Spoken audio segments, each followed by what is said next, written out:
James Wiseman, Lonzo Ball, Jabari Parker, Michael Kidd-Gilchrist, Evan Turner, Jay Williams, Stormont Swift, Victor Oladipo, Jalen Green, and Michael Beasley. You're probably wondering why I just named 10 random NBA players from various eras that seem to have no connection. Well, they aren't random. All these players were drafted with the second pick in their draft. Another similarity with these players is that they're all complete busts. Now, some of these players are currently decent, but they didn't live up to the expectation with being drafted so high. Let me ask you a question. If you had the job of choosing the #1 pick in this year's NBA draft, who would you pick? The obvious answer would be Cooper Flag, so let's say you had the second pick. Who you got? Dylan Harper, Ace Bailey, VJ Edgecombe. Are you choosing a player that seems to be the most NBA ready and fits your team? Or are you choosing a player that's arguably the best in the draft after Cooper Flag? In some years, the first pick seems to be clear cut, like this year, but the second pick has always had a question mark attached to it. What do you do with one pick and 4 guys that seem deserving? The right pick and situation will project the team upwards, while every year we see a cohesive NBA team in the lottery come to a decision of selecting a player that makes you scratch your head. Last year in the draft seemed to have a lot of questionable players, but the Charlotte Hornets selected the most questionable one by far, Tijon Salon. The year before, the Magic selected Jed Howard with the 11th pick. 2022, the Wizards selected Johnny Davis with the 10th pick. And all these selections make you think, why did NBA teams with hundreds of staff, top-end basketball minds, and millions of dollars to invest with decide to use their draft picks on these guys,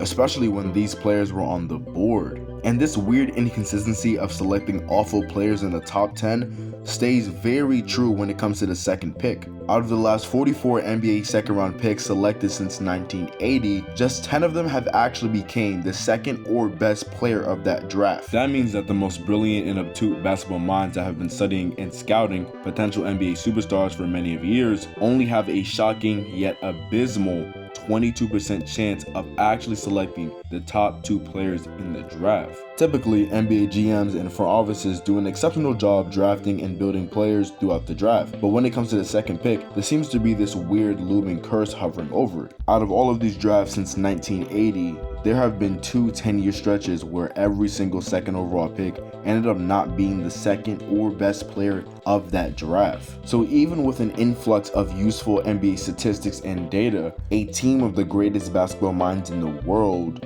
are unable to make the right selection. Now, some of you at home may believe that you can do a better job than an entire NBA front office. So let's see if you truly can. Here are 3 prospects. These prospects are in the same draft. The first one is international, while the next 2 are one and dones. You are a team that is just looking for something to potentially rise your team immensely. You would prefer a big man, but you wouldn't complain with a guard or forward.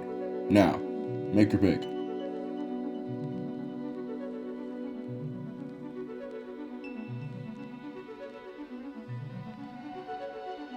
So now, let's see if your decision was correct, because one of these guys is a 5-time All-Star and 5-time All-NBA member who has been in MVP conversations for the last 3 years, whilst the other 2 are barely even in the league.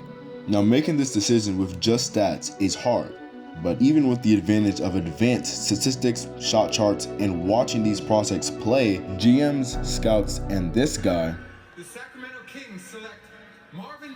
Yes! Yes! I didn't want Luka. believed that Luka wasn't worthy of the second pick. If the Suns or Kings had drafted Luka, or even if the Hawks hadn't traded Luka, these teams would potentially have made the finals, instead of all of them being at the bottom 10 for the past few years. But let's run that back. Here's another example. 2 players that spent 3 years in college, and 1 that spent 4. Your poverty franchise that hasn't won anything and is just looking to draft the best player available. But the twist is, the previous year, your team had just drafted a guard. Now, to make it harder, the silhouette next to the stats will just be some random player. So don't attempt to use the silhouette as help, because it won't. Now, take your pick.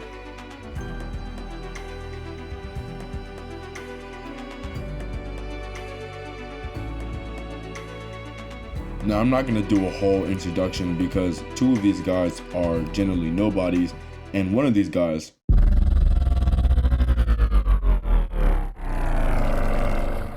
is arguably the best player of all time. Now, although this draft was 40 years ago, scouts at this time had more than these basic and advanced stats.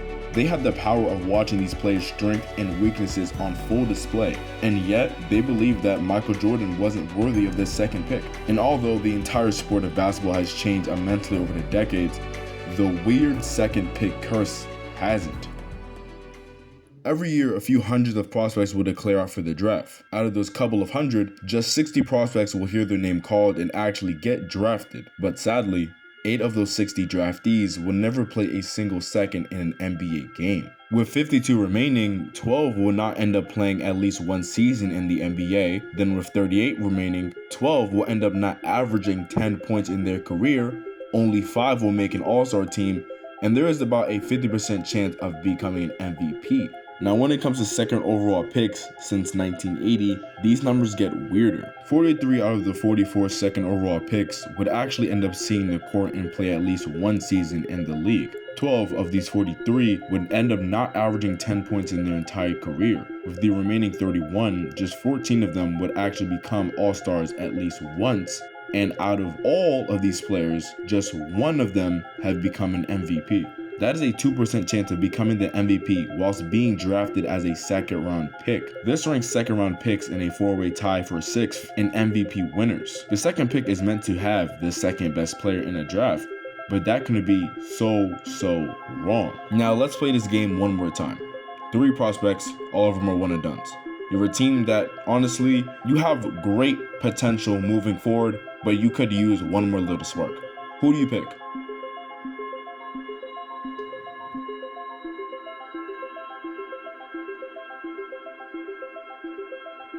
Now, we don't know who will end up being a greater player than who, but no matter who you choose, that player will have a 25% chance of being a bust, a 22% chance of being a top 2 player in that draft, a 27% chance of not averaging 10 points at the very least, a 31% chance of becoming an all-star at least once, and just a 2% chance of becoming an MVP.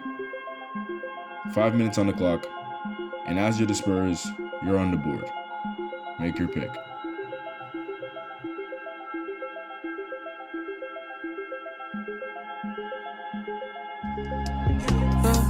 Bitch, don't kill my vibe. Posted in this shit with my hoe. I got my hand on her thigh. I been the king of the little shit, so let's put that crown on my eyes. Drinking my hand, I hate being sold. Baby, I love being high.